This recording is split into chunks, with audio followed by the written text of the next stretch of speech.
Hello guys, in today's video I'm going to show you how to show thumbnails instead of icons in your VLC videos. So let's begin. So you want all of your videos to show something like this instead of the regular icon.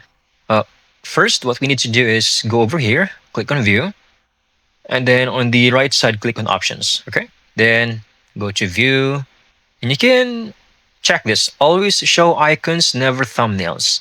If that option works for you, great. Some people, this option will not work at all. Just make sure to click apply and then click OK. Now, another option we can do is type in your Windows. Okay, restore point, create restore point.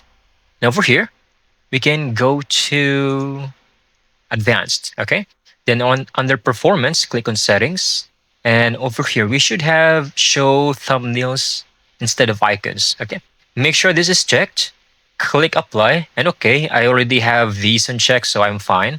Just close, okay, and then try to refresh. Now all of your VLC videos will now show thumbnails or previews of the video.